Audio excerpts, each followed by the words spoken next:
पुढील कार्यक्रम प्रसारित करणारे आहेत जॉयसमेर मिनिस्ट्रीचे मित्र आणि भागीदार.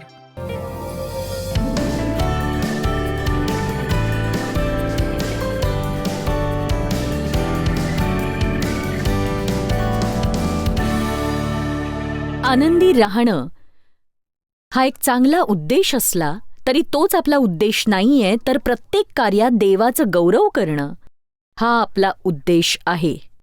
आणि माझी खात्री आहे की हिरमुसलेले ख्रिस्ती लोक देवाचं गौरव करत नाहीत, ते तारणाची जाहिरातही करू शकत नाहीत. तर आपण अशा प्रकारे जगायला हवं की आपल्याकडे पाहता क्षणीच लोकांना आपल्या जीवनातला ख्रिस्त हवाहवासा वाटायला हवा. आणि म्हणूनच परमेश्वराचा आनंद, जो आपलं सामर्थ्य आहे, आणि शांती आणि धीर आणि असे अनेक स्वभाव गुण जे विश्वासणाऱ्यांच्या जीवनात असणं महत्वाचं आहे, ते आपल्यामध्ये असायला हवेत. म्हणूनच स्तोत्रसंहिता अध्याय 5 वचन 11 म्हणतं, ज्या सर्वांना तुझे नाव प्रिय आहे ते तुझ्या ठाई उल्हास पावत. बघा, देवाची इच्छा नाहीये की आपण असं उदास असावं, तर त्याची अशी इच्छा आहे की आपण सर्वदा प्रभूमध्ये आनंदी आणि हसतमुख असावं, म्हणजे आपला चेहरा पाहूनच त्यांना त्यांची नेमकी गरज लक्षात येईल. आमेन.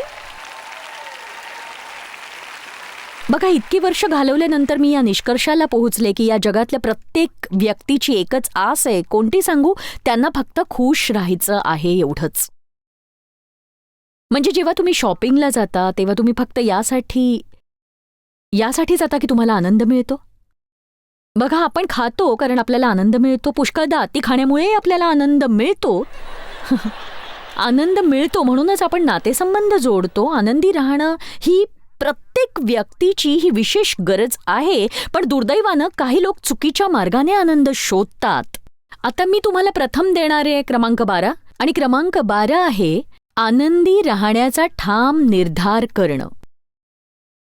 बघा, आनंदी राहण्याचा निश्चय केला नाही तर तुम्ही कोणत्याही स्थितीत आनंदी राहू शकणार नाही. आमेन. कोणत्याही स्थितीत आनंदी राहण्याचा निर्णय तुम्ही घेणार आहात का? मी कधीच याचा विचार नाही केला. बघा, सौख्य आणि खरा ईश्वरीय आनंद हा परिस्थितीवर कधीही अवलंबून नसतो. मला वेबस्टर डिक्शनरीमध्ये दिलेला अर्थ फार आवडतो. 1828 मध्ये लिहिण्यात आलेला हा एक मूळ शब्दकोश आहे, आणि त्यात असं लिहिलंय की आनंद हा काहीतरी चांगलं घडण्याच्या आशेचा परिणाम आहे, पण काहीतरी चांगलं घडण्याची अपेक्षा ठेवण्याचाही तो परिणाम आहे. आणि हेच मला आवडतं. म्हणजे या क्षणी जरी माझ्या बाबतीत काही चांगलं घडत नसलं तरी चांगलं घडायची अपेक्षा ठेवण्यापासून सैतान मला अडवू शकत नाही. सैतान तुमच्या परिस्थितीत गुंता निर्माण करू शकतो, पण तो तुमच्या हृदयाला आणि आशेला शिवू शकत नाही. तुम्ही निश्चय केला तर चांगल्या गोष्टी घडण्याची आशा तुम्ही बाळगू शकता. मी हे पुन्हा म्हणेन आणि पुष्कळदा हेच म्हणेन, आनंदी राहा. तुम्ही आनंदी राहायचं की नाही हे तुमच्या परिस्थितीला ठरवू देऊ नका. तुम्ही आनंदी राहाल असं तुम्हीच ठरवा. सगळ्यांनी म्हणा, मी आनंदी राहणारच. मी ठरवलंय की दुःखी राहून मला दिवस वाया घालवायचे नाही. मी आनंदी आहे. मी आनंदी आहे. आता सगळ्यात महत्वाची गोष्ट,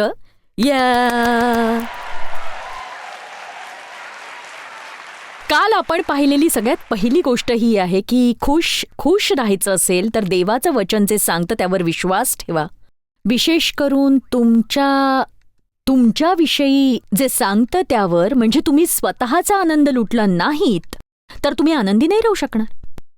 तेव्हा पुन्हा एकच गोष्ट न सांगता मी तुम्हाला एकच सांगते, तुमचं स्वतःवर प्रेम नसेल तर मग गरजेचं आहे की तुम्ही लगेच त्यावर मात करा, एक नवीन निश्चय करा, नाहीतर तुम्ही आयुष्यभर अडकून पडाल स्वतःतच. म्हणजे ही फार किचकट गोष्ट नाहीये, पण ही माझं जीवन बदलणारं ठरली, कारण मला समजलं जिथे कुठे मी गेले तिथे मी होतेच. तर तुम्ही स्वतःपासून कधी पळू शकत नाही, एका क्षणासाठी नाही. तेव्हा तुम्ही आता स्वतःविषयी समाधानी बना आणि म्हणा, मला मी आवडते. माझे सगळे दोष आणि लहरीपणा यासह मला आवडते आणि देव मला बदलतोय. मी आत्ता जशी आहे तशी मी पुढच्या वर्षी नसणार आहे, पण या परिवर्तनाच्या प्रक्रियेतून जात असताना मी स्वतःशीच युद्ध करणार नाही. मला मी प्रिय आहे. सगळ्यांनी म्हणा, मला मी प्रिय आहे. आपण काल पाहिलेली दुसरी गोष्ट म्हणजे रोजचं जीवन जगून त्याचा आनंद लुटणं. हे समजायला सोपं आहे. आपण पाहिलेली तिसरी गोष्ट होती शांतीत राहणं. आता चौथी गोष्ट, आपण शिकणार असलेलं एक मोठं सत्य, खुश राहायचं असेल तर आपलं जीवन द्यायला शिका. देवाच्या राज्यात तुम्ही जे धरून ठेवता तेच तुम्ही शेवटी गमावून बसाल, आणि जे तुम्ही आनंदाने देता तेच तुम्हाला व्याजासह अनेक पटीने परत मिळत असतं. तुम्ही देवाला जे काही देता त्याची परतफेड देव करतो. हे अद्भुत नाहीये का?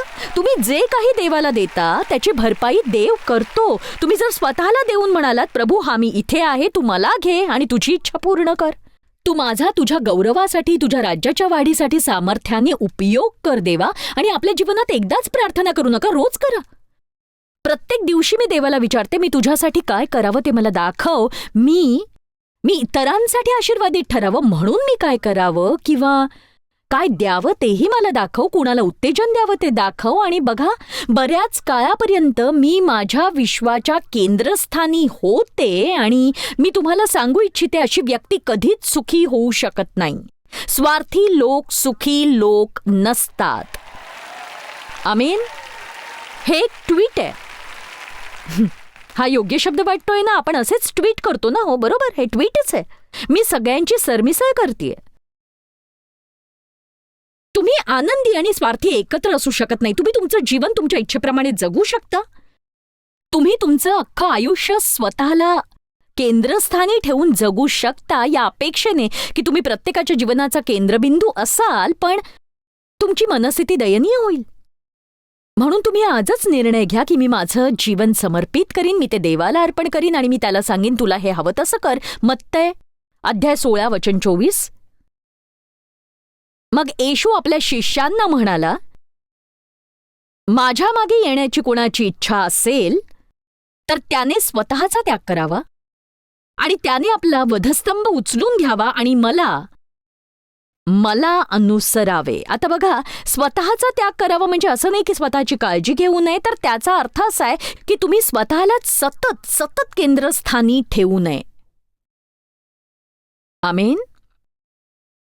जेव्हा तुम्ही सकाळी उठता तेव्हा सर्वप्रथम हा विचार करा की मी इतरांसाठी काय उत्तम करू शकतो आणि उपयोगी पडू शकतो, आणि मग विचार केल्याप्रमाणे कृतीही करा.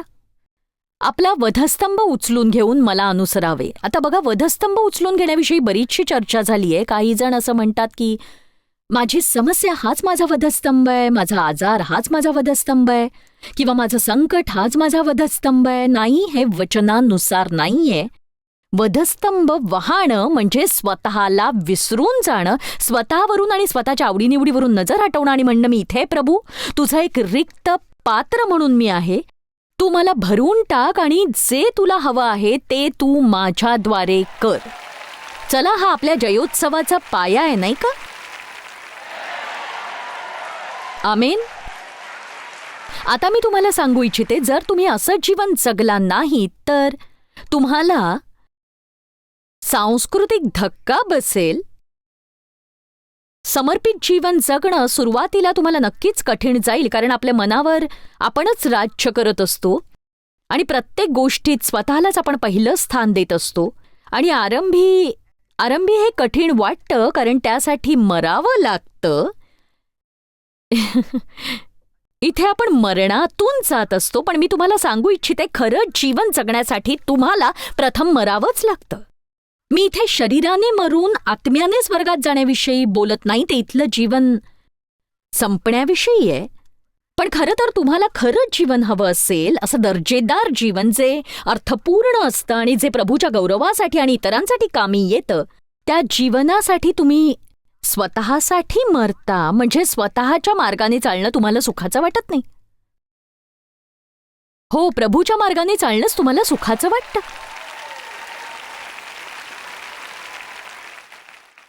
काही जण असं म्हणतील, पण माझ्या इच्छेप्रमाणे घडत नाहीये, म्हणजे तुम्ही त्याविषयी आनंदी नसाल.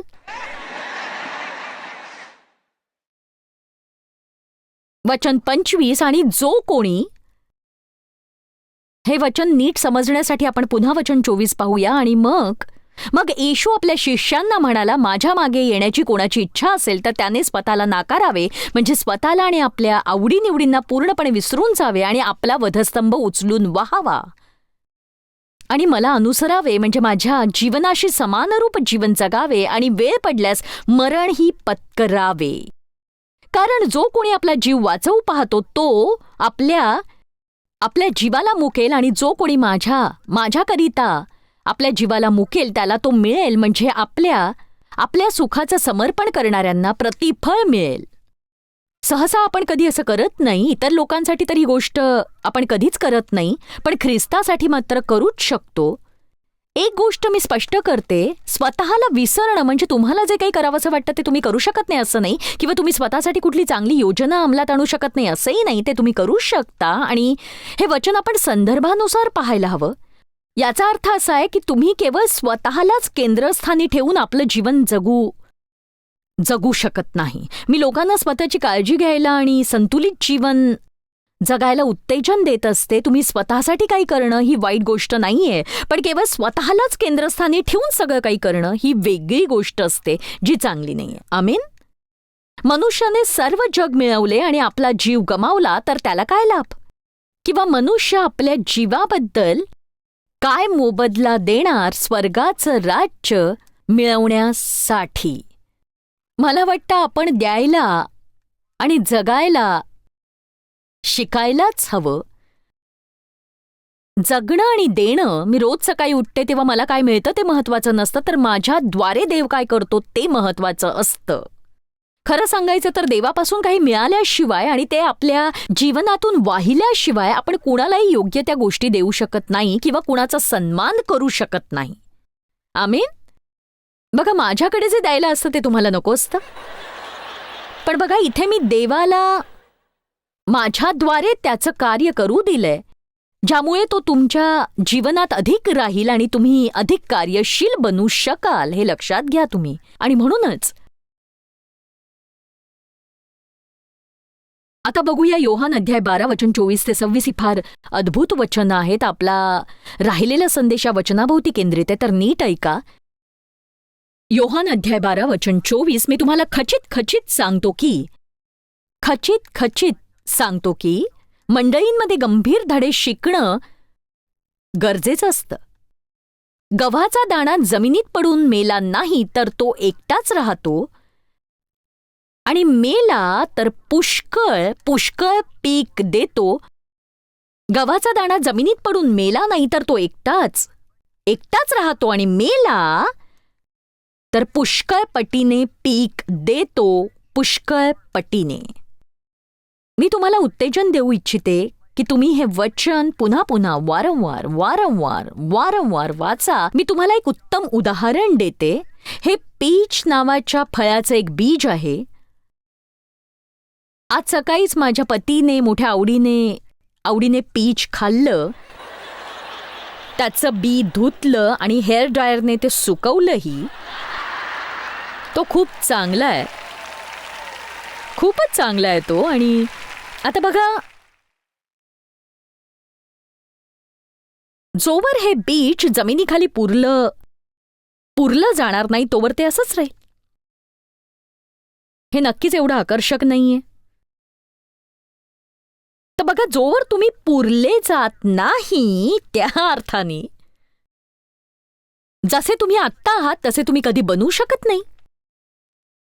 तसं होणं शक्यच नाही. जर तुम्ही बीज पेरण्याविषयी अभ्यास केला तर समजेल की तुम्हाला ते जमिनीत पेरावं लागतं.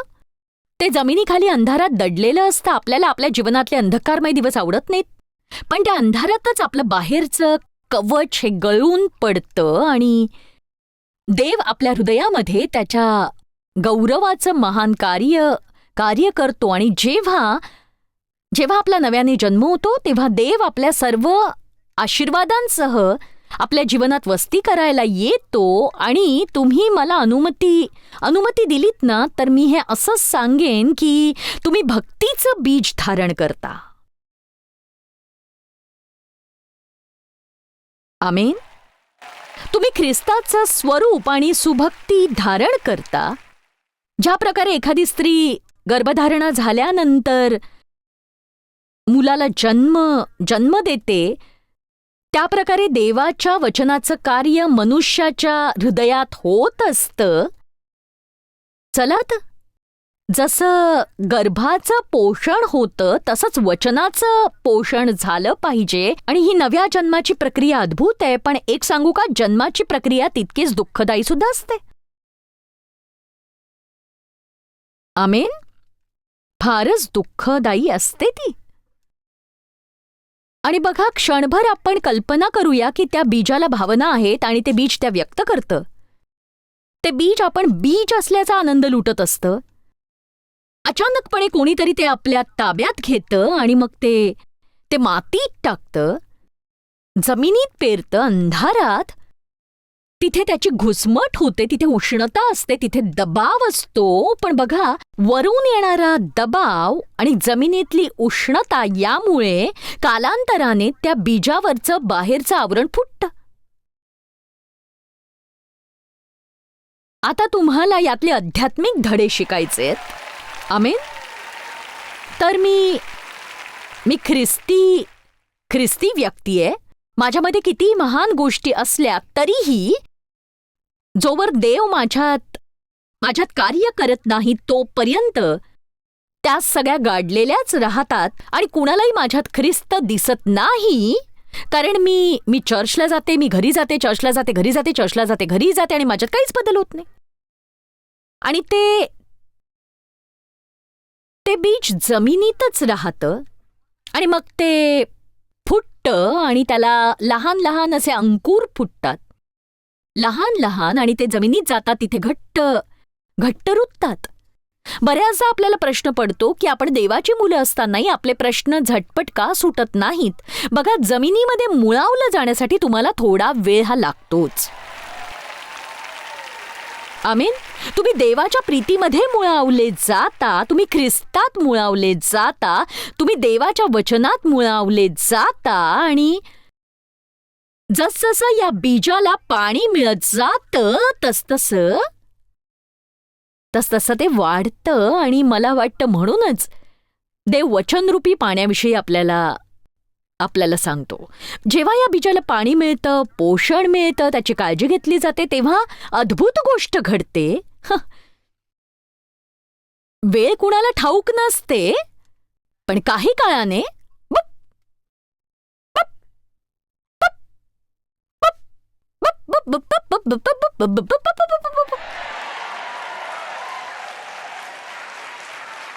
आणि मग काही काळानंतर ते बीज फारच अनाकर्षक आणि कठीण होतं. ते एक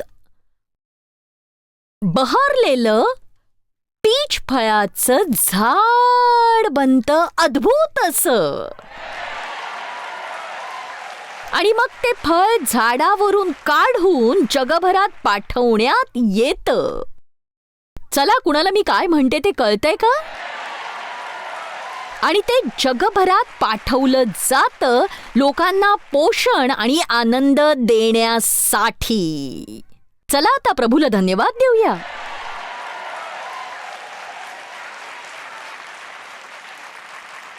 आणि आता काही क्षण मी टीव्हीवरच्या माझ्या प्रेक्षकांशी आपुलकीने बोलण्यात घालवणार आहे. आणि बघा, जे लोक इथे उपस्थित आहेत त्यांनी आपल्या जीवनात काहीतरी समर्पण केलेलं आहे, त्याशिवाय ते इथे उपस्थित राहिले नसते.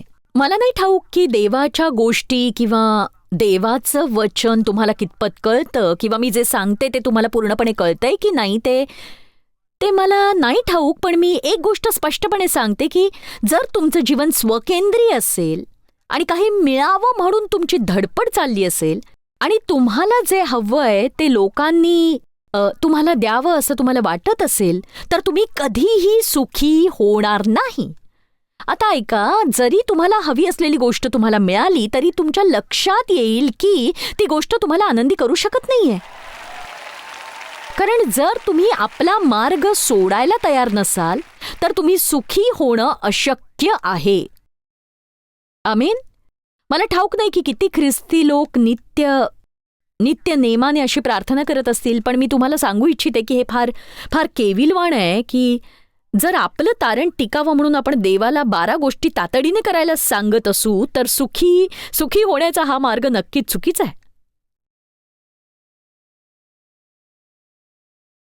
मग देवा, जर तू अमुक केलं नाहीस तर मी सुखी नाही होणार. देवा, तू तमुक केलं नाहीस तर मी पुढे नाही जाऊ शकणार. आणि जर मला आणखी एक दिवस काढायचा असेल तर देवा, तू मला नाही काढता येणार नाही.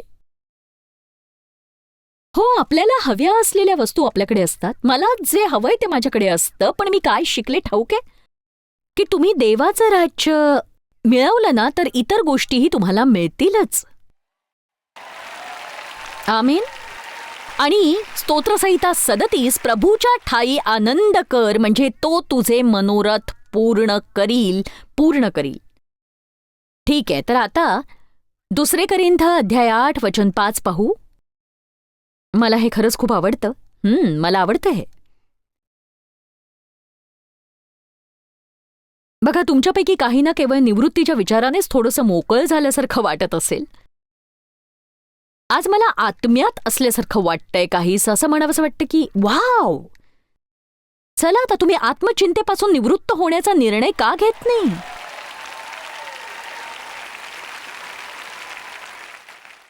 निवृत्तीची एक मोठी पार्टी द्यायला हवी आपण. कोणी तुम्हाला विचारलं की तू का आनंदी आहेस, तुम्ही म्हणा मला स्वतःची चिंताच उरलेली नाहीये. आता मी स्वतःला बाजूला सारलंय आणि आता देवच माझ्यामधून कार्य करतोय. मला जे हवंय ते देव मला देतो तर ते चांगले, आणि दिलं नाही तर ते कदाचित अधिक चांगले. 2 कोरिंथ अध्याय 8 वचन 5. आता इथे आर्थिक बाबी संबंधाने खरं तर चर्चा केली गेली आहे, पण हे वचन मला आवडतं. आम्हास आशा होती त्याप्रमाणेच केवळ नव्हे तर त्यांनी प्रथम आपणास स्वतःच प्रभूला दिले आणि देवाच्या इच्छेने आपणास आम्हालाही दिले. आम्हास आशा होती त्याप्रमाणेच केवळ नव्हे तर त्यांनी प्रथम आपणास स्वतःच प्रभूला दिले आणि देवाच्या इच्छेने आपणास आम्हालाही दिले. त्यांनी स्वतःच प्रभूला दिले. पौल म्हणतो त्यांनी केवळ दानच दिले नाही किंवा केवळ दानपात्रात त्यांनी काही पैसेच टाकले नाहीत, तर त्यांनी स्वतःला पूर्णपणे समर्पित केले. म्हणून इथून पुढे जेव्हा तुम्ही चर्चमध्ये आपलं दान द्याल तेव्हा ते अर्पण करण्यापूर्वी प्रभूला म्हणा, मी तुला ही लहानशी भेट देत आहे. जे काही तू दिलंस त्यातूनच लहानशी भेट देत आहे. प्रभू, हे अर्पण तुला देण्यापूर्वी मी तुला सांगू इच्छितो की मी स्वतःचंही समर्पण करत आहे. आपण स्वतःला जर दानपात्रात झोकून दिलं तर कसं होईल? चला आता, मला हे आवडतं.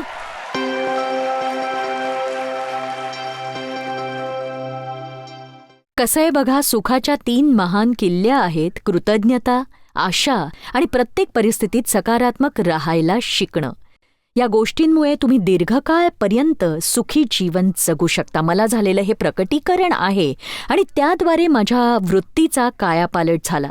मला ठाऊक आहे तुम्हाला आनंदी राहायचं आहे. ते कुणाला सुख नकोय, सगळ्यांनाच सुखी राहायला आवडतं. आणि ठाऊक आहे देवाचं वचन तुम्हाला स्थिर राहायला मदत करतं. तेव्हा देवाच्या वचनामध्ये रमा आणि देवाच्या वचनाने समृद्ध व्हा आणि तुम्ही पूर्वी कधीही नव्हता इतके आनंदी व्हा. देवाची स्तुती असो. जॉयस्मायर मिनिस्ट्रीज करता तुम्ही खूप मौल्यवान आहात. आम्हाला तुमचं कौतुक आहे आणि जगभरामध्ये हे सेवा कार्य शक्य करण्याकरता आम्ही आमच्या मित्रांचे आणि पार्टनर्सचे आभारी आहोत. आम्ही एकत्रितपणे भुकेल्यांना खाऊ घालतो, गरिबांना वस्त्र देतो आणि राष्ट्रांना सुवार्ता सांगतो. तुमच्या प्रार्थनेच्या विनंती करता आमच्याविषयी आणखी माहिती मिळवा. जॉयसच्या कॉन्फरन्सच्या तारखा पहा आणि ख्रिस्ताची प्रीती जगभरामध्ये पसरवण्याकरता आमचे सहभागी व्हा.